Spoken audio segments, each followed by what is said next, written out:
As you can see, he's highlighted in a big yellow box the gap where the long ending would go. Okay, so we all clear on what the argument is here. This is probably about to semi-blow your mind, but it cuts now to Gnostic Informant, who's basically saying, this is a Billy Carson level bull crap lie. Check this out, ladies and gentlemen. Buckle your seatbelts. It's about to get wacky. Evidence exists, he says. That was a Billy Carson level bull crap lie. Said, and this is a feature. Remember, he said this is a feature that we don't see at the end of any other Gospels. You can look up these codexes online and read them. It's like he just didn't even check. Like, there's a gap at the end of every single Gospel. Pretty bad, right? I agree, and I think... But you know what? It's about to get worse. What is Wes Huff's PhD in? Do you remember? Paratextual features of New Testament manuscripts. So not about the content of the text, but stuff to do with the way that the manuscripts are written. You know, like the handwriting, the layout, this kind of stuff. So in other words, this kind of stuff. Like, this is squarely within his expertise. Paratextual features of New Testament documents. And yet he's managed to make a genuinely, to me, unfathomable blunder. I do not understand how you can make a video where you say that there's a gap at the end of Mark's Gospel in Codex Sinaiticus and Vaticanus, and that's something we don't see in any of the other Gospels. If you have copies of those codexes and you can look and see that there are gaps at the end of every single one of them, I do not understand how you make that blunder. I genuinely don't get it. On top of that, if we account for the average space between the letters, the average amount of words per column, and the approximate letter size for the scribe who wrote the Gospel of Mark, and we factor all that in and fill in the gap with a reconstructed text, 16:9 through 20 and the standard title inscription for the Gospel according to Mark fits exactly in the space left at the end of Mark in Codex Vaticanus. I think that's very important to take note of. Fits exactly in the space. I think that's very important to take note of. These are texts that I'm pretty familiar with. Seriously, look at the Omicron. Look at how small the reconstruction is with the red underlining. And then look over on the left and how large in the space. That's not average. That is clearly compression, and that is absolutely what James Snapp does. But you can see here how I've reconstructed the text of Mark 16:9-20 in the blank space. Now, the lettering is slightly compressed. For the average space between the letters, the average amount of words per column, and the approximate letter size for the scribe who wrote the Gospel of Mark. And these letters were not made by me, but basically I went over the Codex Vaticanus on this page and cut and pasted the text of Mark 16:9-20, letter by letter, using the scribe's own lettering. So here you can see that with compression, this text of Mark 16:9-20 and a closed title fits in the blank space. Why? Because our reputation is being torn apart by a bunch of people who have no clue what they're talking about. They put a blindfold on and said, Wes, where are you? Wes, what'd you say, Wes? I believe you, Wes. No, shut up. I believe you, Wes. That's what happened to us, and we're a little bit ticked off on realizing how honestly dumb so many people are. That's exactly what they are. I'm so frustrated with how dumb so many people are online, bro. I'm not even kidding you. I'm like, my hope in humanity is like, dude, where are we going? Where are we freaking going, bro?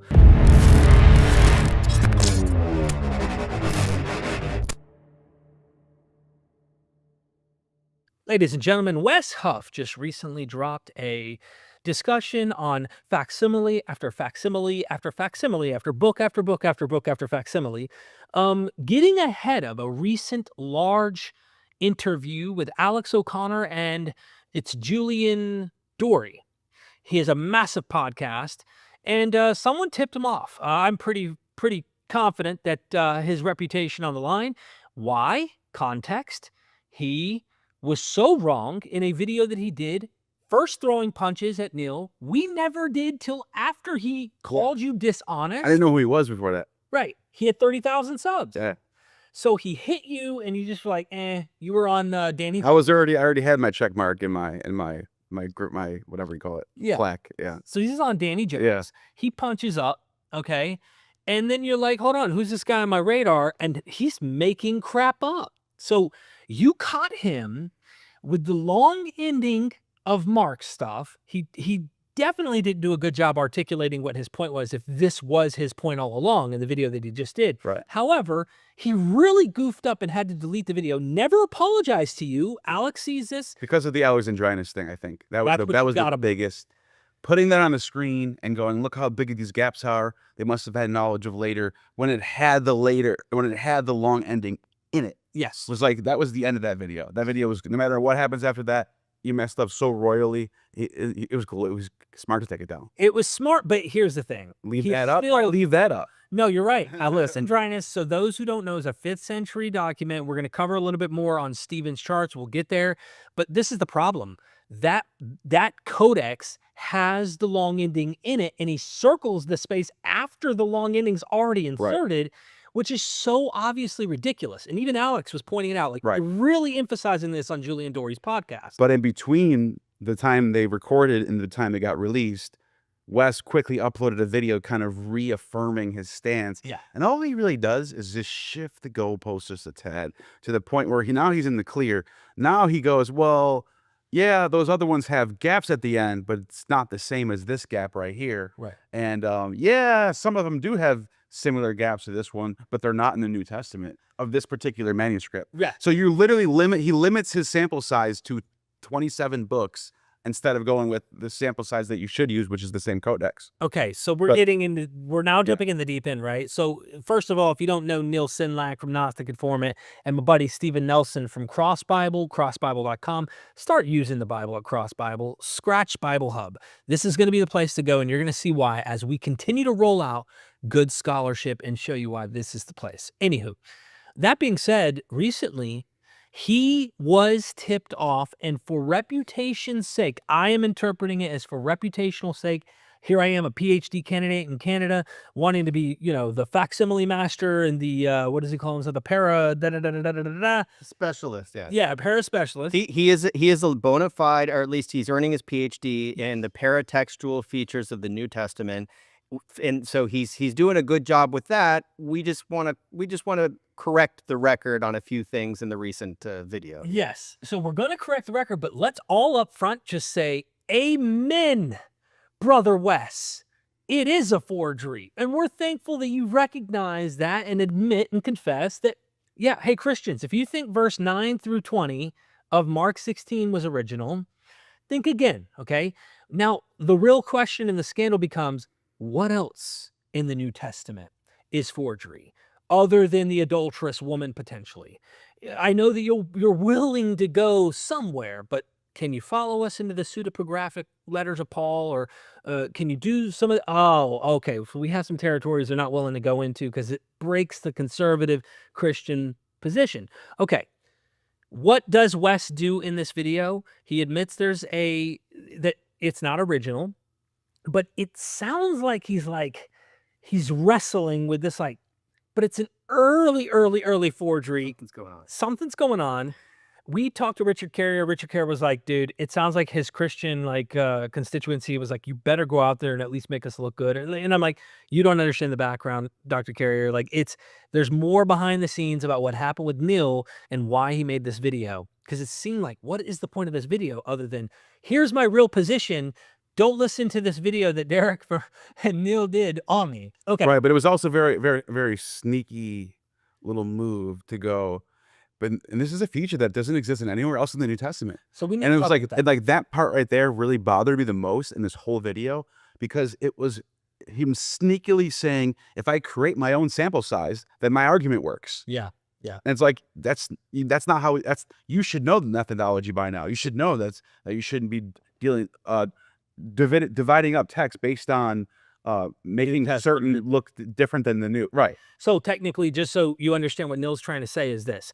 When Wes is not incorrect, he is correct in his statement. What he doesn't just say to the audience that we felt he should have, especially after our investigation when Neal left last night, was this. He says in the New Testament, you only find this third column blank, right? He's correct about that. But the Codex is one large book, including... I think you're not... So the background information here is we're talking about Codex Vaticanus. Yeah. And the defining feature of the ending of Mark of Codex Vaticanus that everybody's talking about right now, which we all agree on. Yeah. We agree with Wes. Like, we're not arguing against the conclusion of this video that something is going on. Something's definitely going on. Yeah. But what's going on? Going on? What's going on is that at the end of Mark, it's a 3-column Codex Vaticanus. The third column on the right is totally empty. And the conclusion is that this is evidence that the scribe of Codex Vaticanus knew about the long ending, thought it was probably a forgery, but left some space for reasons that we'll get into, or speculate on. And that this is a feature that doesn't exist anywhere else in the New Testament portion of Codex Vaticanus, but it does exist in 3 parts in the Old Testament, which was not mentioned, and it was, I guess, not considered relevant. But the 3 places are the end of Second Esdras, the end of Tobit, and Third Esdras. Third Esdras, the end of Tobit, And Daniel, which you already mentioned. and the end of Daniel, which is the end of the Old Testament portion of Codex Vaticanus, which is interesting. And then, there are valid explanations for why there would be gaps in the Old Testament, right before the Psalms, right before the minor prophets. It's fine. Yeah, like in the Psalms, they have 2 columns rather than 3. Yeah. So they switched from 3 columns into 2 columns, starting on a new leaf, so to But speak. it's not enough. There's enough of it going on to say that I don't know if I can make any conclusion. Yeah, on I Mark want to make it basis. dogmatic. Yeah. Right, and we agree. But the thing is I don't have a problem with him bringing this up, Dude, but here's it the is. thing. And it was what was irritating to me is that he just shifted his argument into that pocket to be didn't safe. mention the other thing. Yeah, to be safe from the criticism that he was getting before. Okay, You know. here's the thing. I think we all might actually sit back and go, you know what? Maybe this gap potentially does maybe say, hey, there's something weird going on with Mark and they left a blank. Here's where I want to get pedantic. Join me on this journey. Are you ready? Okay. He shows the blank space. You can see on the screen, and we'll have a screen recording where you can actually see us show you. You see the stamp from the library online of this facsimile. You can see that watermark. Well, when he adds in, he says, and this is it's not completely honest, okay? This is not completely accurate, and this is, you read your motives however you want. I'll let you, the viewer, decide, okay? But in it, he says that the space size, the size of the actual letters of the Greek and stuff fit perfectly in this blank space. 16, 9 through 20, and the standard title inscription for the Gospel according to Mark fits exactly in the space left at the end of Mark in Codex Vaticanus. Well, when you actually fact check where this comes from, which is James Snapp's website, James Snapp reconstructed it. He's using James Snapp's reconstruction. What James Snapp tells you that Wes does not tell you, and he should have if he's going to be thorough, is this. He literally fabricated by compressing, going through Mark and finding the smallest letters and then like copying and pasting to recreate a insertion of 9 through 20. And it is totally speculative, number one. James is literally reducing numbers that are spelled out into single digits. Like, he says, hi, I've compressed this. But what does Wes say? If you just take the normal spaces and the normal size. If we account for the average space between the letters, the average amount of words per column, and the approximate letter size for the scribe who wrote the Gospel of Mark, and we factor all that in and fill in the gap with a reconstructed text, 16, 9 through 20, and the standard title inscription for the Gospel according to Mark fits exactly in the space left at the end of Mark in Codex Vaticanus. No. He admits he compresses it. That's a bit sneaky to me. That's just a bit dishonest, or I'll just say ignorance, okay? And I don't know where to land on this. I'm trying to be fair. We just heard him say it fits exactly in the space, when the space between those letters and the size of the approximate size of the Greek letters used by Vaticanus actually somehow fits in that space exactly. He uses this language all the time. In the past, it was word for word, all these things. So when you go and check out the actual facsimile here on like Apostolica Vaticana, and you look at the site, which by the way, keep in mind this watermark right here where it says all rights reserved. Notice this space, right? This is the one he uses in his shot when he inserts this edition. You can see it on the left. Reconstructed text. Watch what he does. 16:9 through 20. You can see there's no watermark, right? And notice the red color for each of the chapter breaks, or not chapter, verse breaks. So you can see 9, 10, 11. Well, here's the interesting part. This has actually already been created by this guy, James Snapp, as we're talking about. You can see here, this doesn't have the watermark like this on the right. So he must have used an image from here. However, you could see he's got the numbering system the same, exactly from James Snapp. James Snapp says these aren't the right space and the exact, average size of what he does in the rest of Mark. He has to find rare examples where he uses small letters and really squeezes it in here. So let's zoom in, for example, first of all, on his actual article.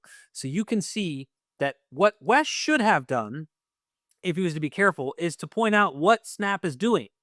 So this fits perfect, right? It's nice and snug because these are compacted. These are not what they actually are throughout Codex Vaticanus in Mark. This is a reconstructed compacting. This is not what Mark did. And he changes, like, instead of spelling out the word 7 or other numbers, he literally just gives a single digit code. Kind of like today, if I was writing 7 in a sentence, I might just put the number 7 instead of SEVEN. So in Greek, you can spell it out or shorten it. And Snapp points out that if the scribe wanted to snugly fit it, he could if he compacted it to squeeze it in. The other academics, and even Snapp points this out, it would have been too long. This gap is clearly too small to allow for the long ending. And guess what? This comes from Daniel Wallace, a bona fide Christian apologist, literally saying, nah, it's too long. So you can actually see of other reconstructions where they say the very same thing.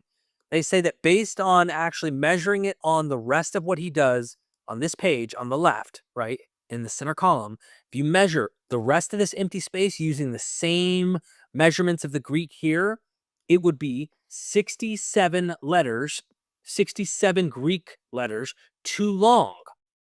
He says that up here, 67 Greek letters in 1620. So the point is, this doesn't snugly fit. And so the fact that Wes made it sound like if you just put the reconstruction of the Greek as if you're looking to the left, it would fit snugly perfectly. No, Snapp is reconstructing it and he's crunching it together. Look how tight those letters are.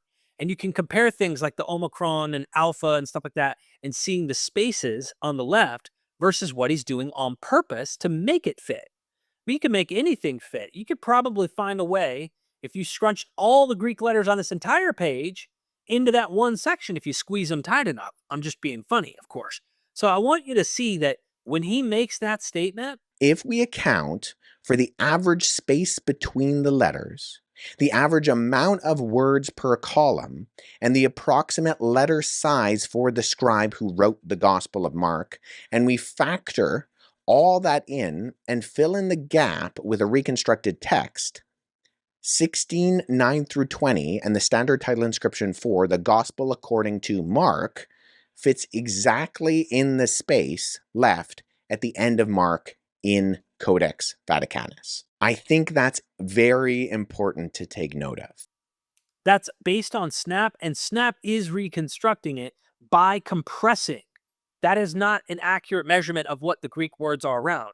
Wes just leaves that out. He doesn't mention he gets this from Snapp, though we have evidence to prove it's from his website, where you can see him using the same exact numbering system. See the red numbering system? That's what Wes uses. Why not mention that? Just say, why not mention this is a compressed reconstruction? Not, oh, well, you take the normal letter space and the normal letter size. It sounds dishonest. So either he doesn't know, didn't care to mention, or he's hip firing and he made a mistake. Again, another mistake, a word for word mistake. Okay.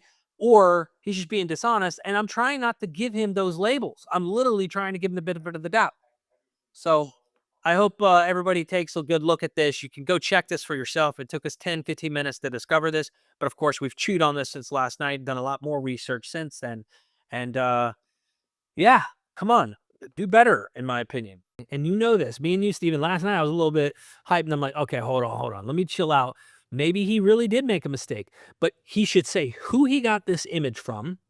James Snapp. He's also not a PhD in the particular field, but he does do a lot of work. It's a 2016 blog post where he clearly explains, he puts everything, all his cards are on the table. So he mentions that. And by the way, I actually, from reading James Snapp, he knows what he's talking about, and he seems like a legitimate scholar, even though he doesn't have a PhD. So I don't want to like try to poison the well by saying he doesn't have a PhD, because he does seem like he knows what he's talking about. But I don't have any dispute with the original blog post from 2016 by James Snapp Jr., where he put all this together. He admits that, yes, there are gaps in the Old Testament, but there are reasonable explanations why they're there. Yep. Yes, if he says specifically, if you use the letter sizes and the spacing between the words that you get in that left column, it doesn't fit. It doesn't. It's going to be a little over. But he admits, if you compress it and you reduce and you can see this in the document, right? The omega, the letter omega in that left column is like this. The one that he picks out and copies and pastes, it's the small omega. He reduces the space between the words. But Wes Huff says that if you take the average spacing between the words, this is what you get, like, mathematically. I'm going to go out on a limb and just say, like, I think he's just mistaken. I think, hip firing. I think a correction would be warranted. I'm not accusing him of lying. I think, again, we agree with, like, the conclusion. And we even possibly agree that, maybe this little blank space might be indicating something. However, we don't draw it as definitive. We aren't highly, highly confident. But here's the thing. We're going to get into your map and show that too. But at the end of the day, these are 4th century manuscripts anyway. Exactly the point. So it's like, we're going to cover that. Can it have that? Of course it can. Can they be knowledgeable of the other one? Yes. Yeah, but ultimately, it comes down to citing sources, right? That's the responsible thing to do. James Snapp went to the effort of meticulously compressing the text to make this fit and producing this high quality image. The standard. Just give him credit. You know. So my hypothesis behind that is that I think the reason why I didn't give him credit is because he's probably thinking of people like us who would go, if I cite this guy who doesn't have a PhD, they're going to say it's not credible. Well, but he should have still cited his source. Also, James Snapp has a reputation as being a defender of the long ending. But just for the record, James Snapp thinks that the long ending was forged. He just thinks it was forged very close to the original composition of the Gospel of Mark, and he has an elaborate explanation. You should go check him out. Yeah. But that's. I don't know. The description. I don't know if Wes Huff agrees with James Snapp. He just doesn't. He doesn't acknowledge that he got it from him, and he doesn't acknowledge, like, if he agrees with him or not. Just so we're factual. Other scholars have tried to do the math, and it says there's not enough space. Right. This is exactly the point. So I'm glad you brought this up. Finishing that topic, because we can move to another issue. Okay, because there's more issues. Is this? When you actually factor in, using Wes's own words, that the normal spaces that you can actually see in Codex Vaticanus on the left and above where the insertion of this James Snapp thing is, you'll notice that they actually, by that calculation, would say it's 4 lines, 67 Greek words too long. It does not fit. You have to do what James Snapp did, and that's compress, squeeze, and by finding the littlest things you can throughout Mark in Codex Vaticanus. Here's my point. He should have been much more careful as the facsimile master that he is, and he should have been much more cautious, knowing, hey, this is my reputation.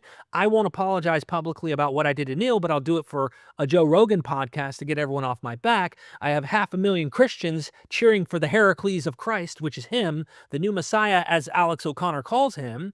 And I just think he should have been a little more careful. He got the heads up, he got the tip, and we're gonna fact check it. The whole thing about this whole video was just basically him covering his ass, acknowledging the scholarship, acknowledging the consensus, but then throwing up smoke and mirrors throwing up more smoke in the air, is going, but there's something going on, but I know that it's not there, but I know there's something going on. The whole video is just back and forth between winking at scholars, saying, I got you, scholars, I got your back. And then with the other eyeball, winking at the Christians in the crowd, going, don't worry, there's something going on, definitely. Well, I just want to comment on that to say, I think that we wouldn't have so much to pick on if he just honestly, publicly said, hey, Neal, you know what? I really did screw No, you got me. You got me. Yeah, I made a mistake on the Alexandrinus. I am the PhD candidate. And, we don't really have anything personally against Wes. In fact, I mean, I don't. I think the dude's probably a decent guy. Like, we just never met him at all. We're just poking. Okay, we're poking at someone. This is our domain. Look at my books. Check this out. You should criticize our videos if it comes across them. Yeah. We're in the same domain. So we agree the long ending, short ending existed by the time that these codexes, plural, already being written. You get Jerome and Eusebius already talking about it, and they existed before these codexes are on the scene. Whoever the scribes, if you will, that are writing these codexes, they're working off something, and potentially they see a long ending or a short ending, and they're like, hey, we'll leave this blank. We are willing to say that could be the case. We're just not dying on the hill of like, absolutely, and this is it. However, you have a map here. Can people get that? Not a map, a graph timeline, really. This has been years in the making. Did you want to roll this out and show everyone what's going on? Yeah. So, basically, look, we've watched this video. It's a 20-minute video. Watched it several times. Really, it boils down to, I'll roll in a second.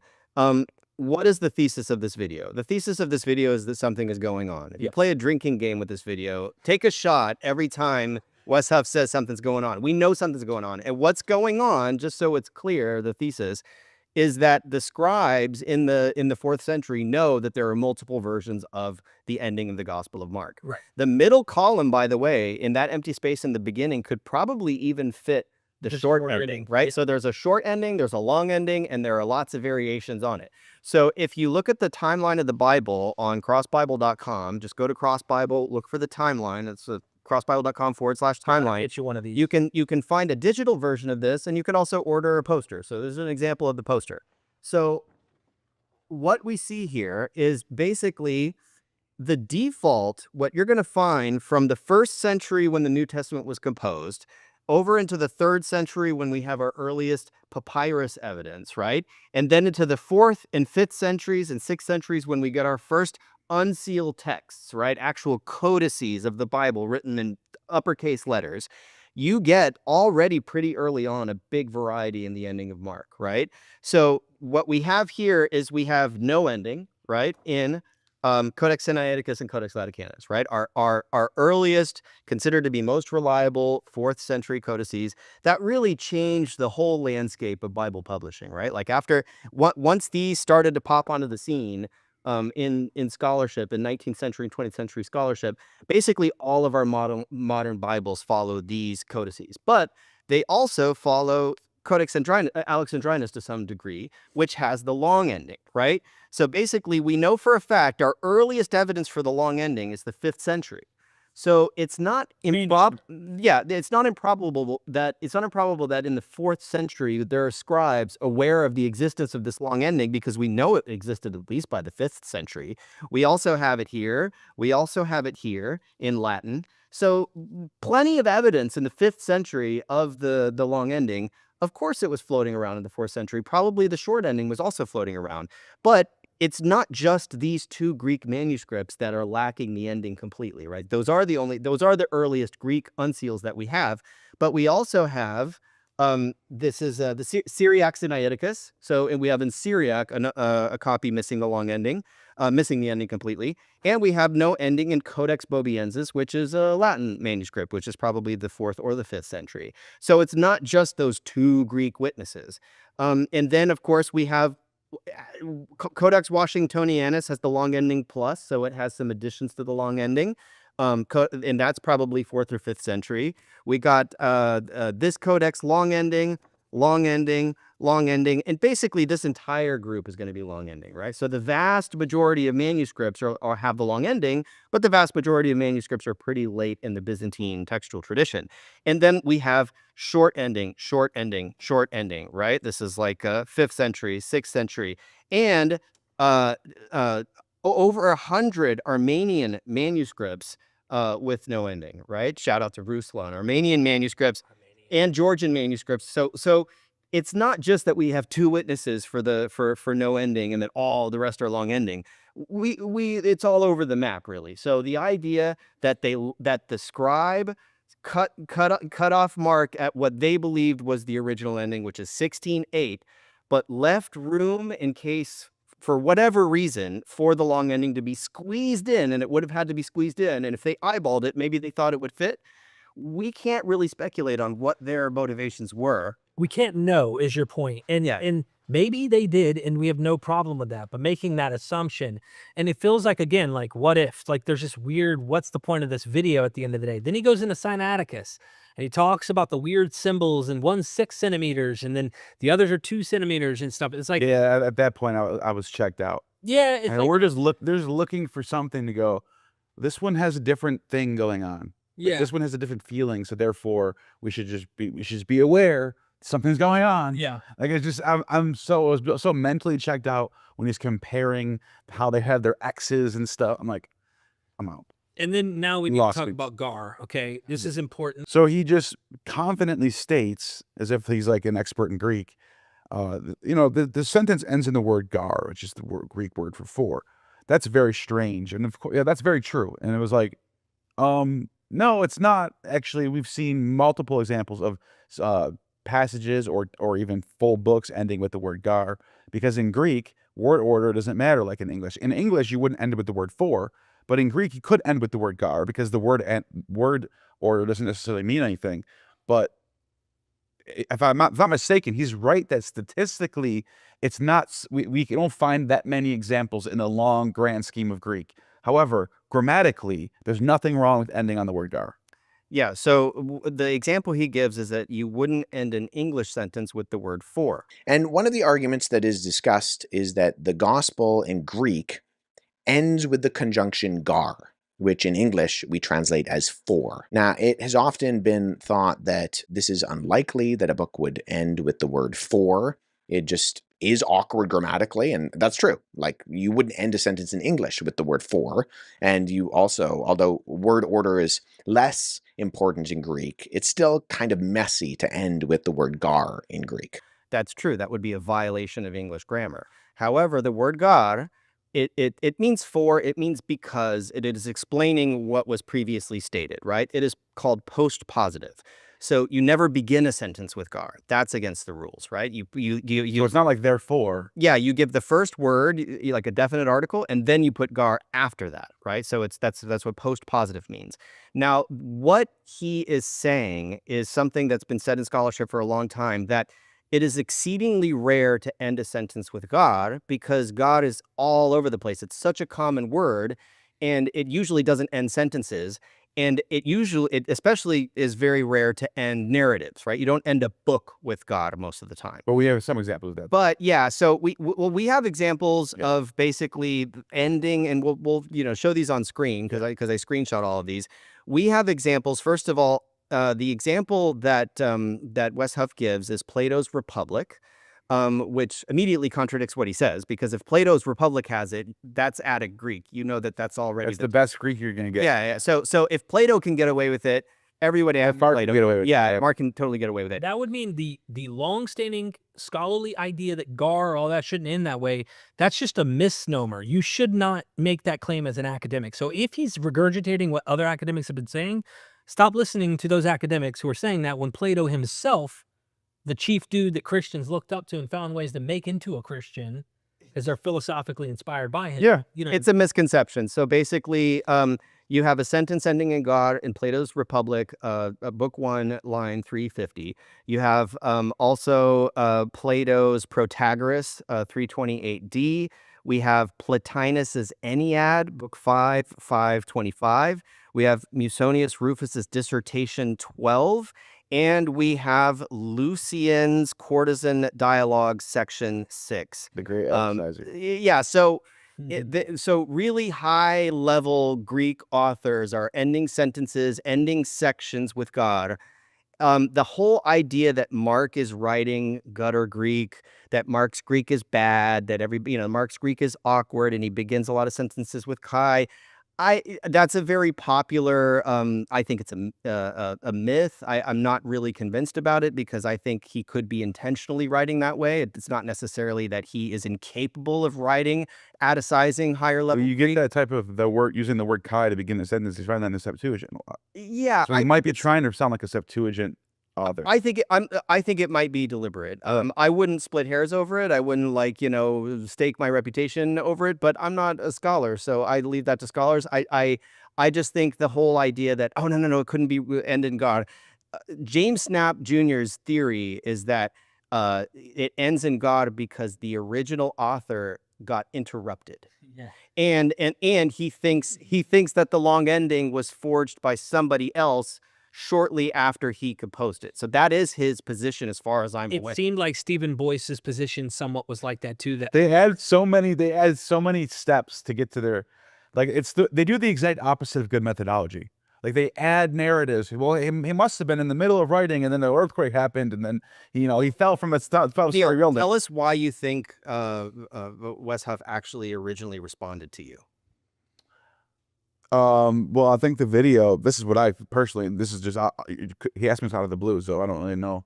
But the original video. The original video is because Danny Jones and me. That video has 1 million views. It was going like mini viral.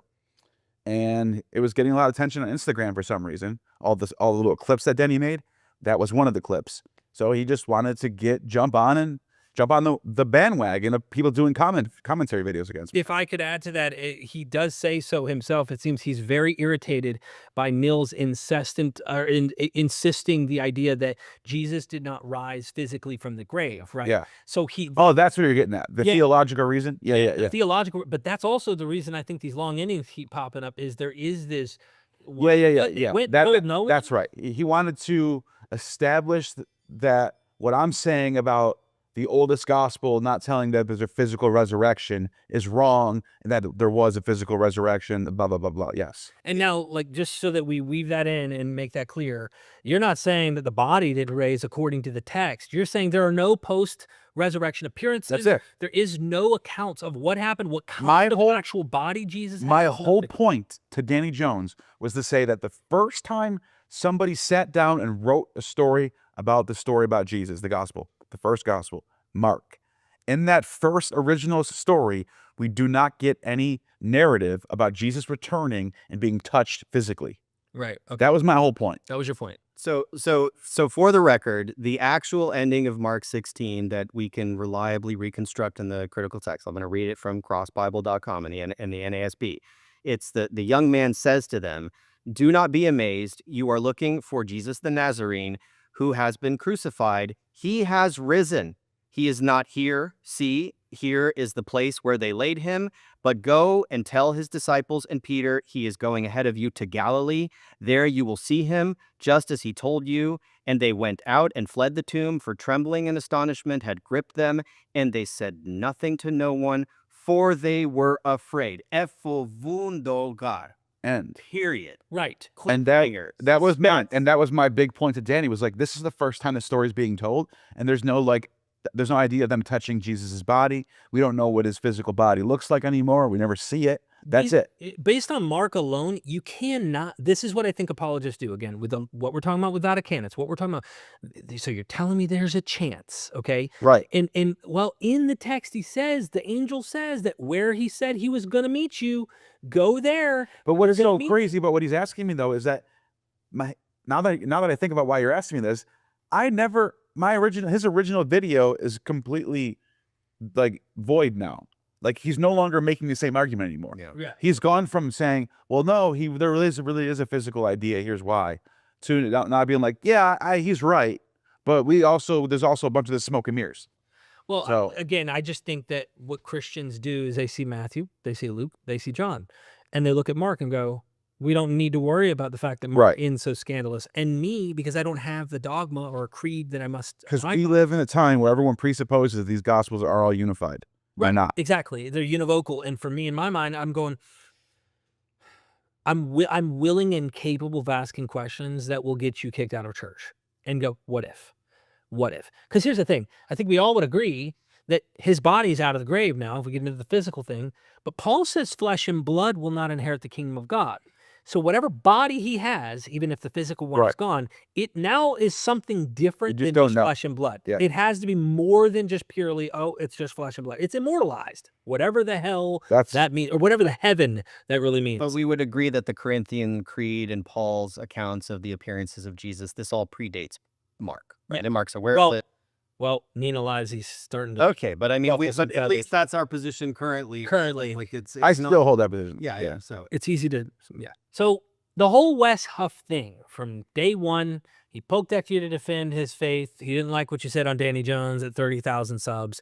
He goes after Billy Carson and ends up, I think making some good points, some valid criticism. Struck gold with Billy Carson. Oh, he struck real gold. But at the same time, I think, again, here we are with Genesis and its dependence on earlier myths and stuff. He's just kind of apologetics, okay? So he gets famous overnight from that.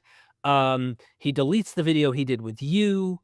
Alex O'Connor sees this in light of the fact that Alex made a criticizing video because on Joe Rogan, he makes word for word, word for word, word for word. And then every Christian under the sun, not every single one, but a lot of them came around and went, you know what he meant? He didn't mean word for word. He meant word for word. You know what I'm saying? But he issued a video correcting the record. I would hope he would issue a video correcting the record here and just giving credit to James Snapp for the image, for saying, hey, Neal, you were right. I was wrong about that first video. Yeah. Or I made the first video without the full context. I reacted to a short. I didn't react to the whole thing. I didn't watch the whole thing. It doesn't matter even then, though. He should have corrected himself publicly and said, look, I had Alexandrinus on the screen, was making a gotcha, and I messed up as a human here. He's willing to do it for Joe Rogan. Look, we make mistakes. Yeah, he's never actually publicly said a word about the Alexandrinus thing. No. That's a big goof. That's worse than the Dead Sea Scrolls that he got all his attention for. Well, maybe. Is it worse? I don't know. They're both pretty bad. But the idea that the Dead Sea Scrolls are it's exactly the same word for word. Just that menu. It's the Isaiah scroll. That's what I meant. Yeah. But putting Alexandrinus on the screen as if that long ending, or as if that gap means that's a bad. I don't know which one's worse actually, but still. At the end of the day, think he would say something about it. At the end of the day, if the goal of apologetics is to sort of build up faith in the reliability of the text, right? Defend the faith. Defend the faith and defend the reliability of Scripture, and I get that. I don't think it was worthwhile to do that based on a single manuscript of Isaiah. It should have been done based on the preservation of the Masoretic text family in general, right? Yeah. That we can reconstruct from the Dead Sea Scrolls and the discoveries in the Judean desert.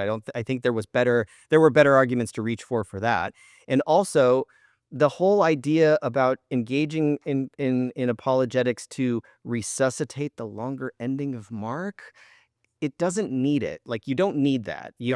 Because we should actually have some of a high level of confidence in the conclusions of the last 2 centuries of scholarship, which is just bracket that textual variant, right? Like, make sure it's clear that this is early, we're keeping it in the body of the text, but we're flagging this as probably not by the original hand of the author. If you're going to make a video about it, that conclusion should be very, very clear, because we don't want to throw out all these modern Bibles, right? Like, they're all built on a pretty decent foundation of modern textual criticism, and a big goal of like the Cross Bible Project is bringing modern textual criticism to the fore of scholarship. What I noticed now is what apologetics is becoming this thing where instead of defending the faith and defending the source material and the transition from Paul's to the Church of Rome and all that stuff, instead of doing what apologetics has been doing for 2,000 years, it's now becoming this thing where it poses itself as being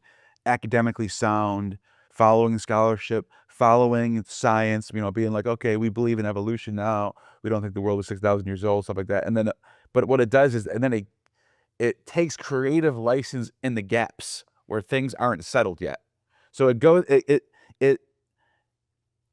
grants the things that are settled, and it plays in the balance of the game and plays by the rules. But then wherever there's any sort of room for creative ideas, they're in there. Yeah. Trying to figure out how to get their next thing. One of the points that was made a few times in this video is that there's debate. there's debate around the long ending of Mark, and that there are smart people who are arguing for the authenticity of the long ending of Mark. If that's the case, I would really like to see a follow-up video of who the scholars are, naming those scholars, putting their arguments forward, where the papers, where's the papers, right? Yeah, and some papers. Yeah, otherwise you should really point out that this is actually a pretty firm consensus. And just to be clear, this is what Michael Jones was doing in his debate with Dr. Lawrence Cross. He kept saying multiple studies show that Christianity, religious people. Yeah, but he kept. He was. That's another thing he was doing. Generically saying he was citing scholarship about religious and happiness. Right. But then he kept going. Multiple studies show that Christianity brings benefits. But he would never tell you what the study is. But so like, well, the crowd's like, whoa. The other problem I found, I think, the study said, yeah, like. I think the other problem that we found too is the generic religions. Right. And it's kind of interesting when you do see these isolated atheistic countries that have so much success and they have a really good like society that functions quite well. Those kind of get like, well, that's an exception. But when he pulls up these religious studies, when he uses the word, it's that kind of well, in the New Testament, we have this long blank, one place. And you're like, what about the 4 other times in the Old Testament? The whole calculation of all the data, or being very careful about your argument, he'll carefully go religions, which means Buddhism, Hinduism, that's what Islam, I mean. like anyone. He uses that as like now I have something I can use and anchor my argument based on this study that really doesn't have anything to do with what I'm talking about. Right. And that's what I mean. Like, apologetics has become this sort of like game of like trying to pose as being academically sound, but getting away with a bunch of shit at the same time. So I want us all to just echo our personal opinions about this long ending. The earliest we have like clear mentions that we know of patristic evidence is like Jerome and Eusebius is like obviously saying there is this longer ending. Now there are probably earlier hints at it.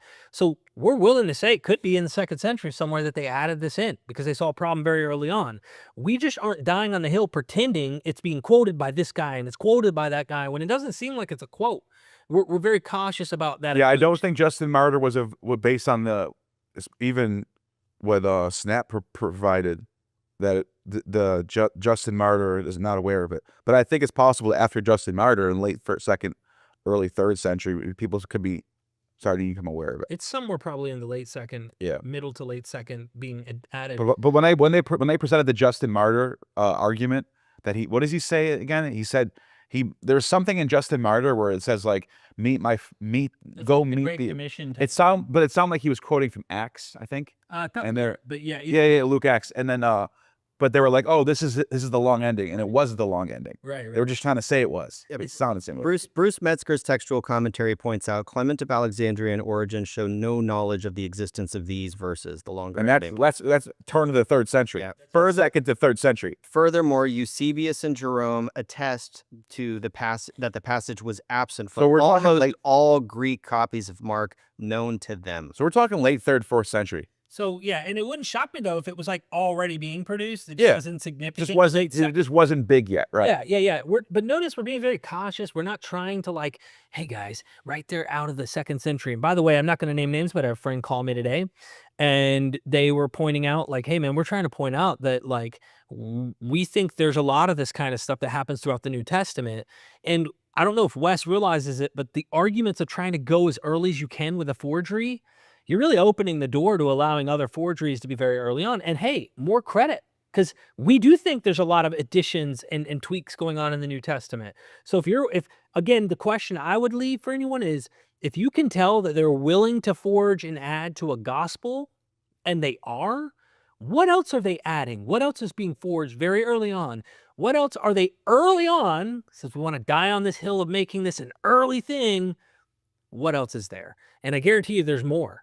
But in the conclusion of the Nestle on 28 and of Bruce Metzger's explanation for why they left it in, why it's bracketed and left in and not just completely erased, why do we still find it with brackets in the Bible? It is out of deference to the evident antiquity of the longer ending and its importance in the textual tradition of the gospel.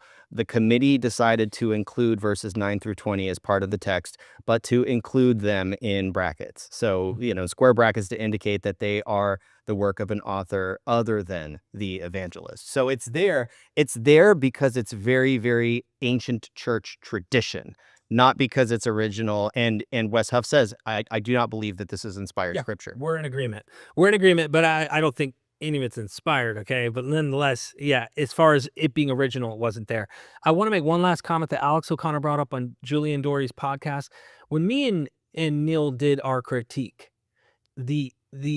I agree, and I'm thankful for someone like Alex who's like, we need to bring attention to this because he's been on the bad end of like Muhammad Hijab and really trollish type apologist types in the world. The behavior of the Christians who came into our chat talking about you and me under this video, when we were factually correct, we were 100% correct about our critique of what Wes did in that video. And they came underneath and just blind allegiance to the kind of a derogatory and obsession that was going on in the comments. Alex was like, that's just not right. That's why I think a necessary public apology, and even him speaking for his own audience saying, chill out, I was mistaken. I'm human. He did it for the Joe Rogan thing. We're asking the Christian to be humble when the Lord says to do that very thing. Why? Because our reputation is being torn apart by a bunch of people who have no clue what they're talking about. They put a blindfold on and said, Wes, where are you? Wes, what'd you say, Wes? I believe you, Wes. No, shut up. I believe you, Wes. That's what happened to us. And we're a little bit ticked off on realizing how honestly dumb so many people are. That's exactly what they are. I'm so frustrated with how dumb so many people are online, bro. I'm not even kidding you. I'm like, my hope in humanity is like, dude, where are we going? Where are we freaking going, bro? Like, any cult leader can stand up. If you agree in a line, that's it. There's no rationality. There's no critical thinking skills. That's always the internet. And the internet is a place where people who would normally be on their own in their little corner of whatever society they're in. But now all of a sudden there's a whole place where they can all get together in one spot from their different areas. And now there's 600 people who all think the same. You believe like me? Yeah. You're right no matter what. Yeah. And that's what happened. And I'm like, dude, come on. If I see someone who agrees with an ontological conclusion of mine and they make a mistake, you're wrong, dude. Why can't we be that way? So you're right. And they only base them off of what they say on other things. Like, oh, that guy can't be right. Did you hear what he said about trans people? He can't be right. Like it's so silly how people think about how people judge other people's claims. Exactly. Based on their authority figure. Based on who they are and what their vibes are or whatever, Yeah. So anyway, Wes Huff, look, man, we got buried with hate by Christians. We got buried with hate. Do us a favor, bro. Make a public announcement. You made a mistake. Let's squash this crap and move forward. That's where we're at, man. We don't want to keep... And by the way, in case you were wondering, we got the Indiana Jones hats on because we're going on our pilgrimage. Yeah, we're about to catch a flight to Athens, Greece to shoot some footage for our channels and make some cool discoveries. Stay tuned for that. Stay tuned. Subscribe to Gnostic Informant. Subscribe to Cross Bible. My friend Stephen Nelson. My friend Neal Sendlak. Ladies and gentlemen, I hope you enjoyed. And never forget, we are MythVision. And you just have attained true gnosis.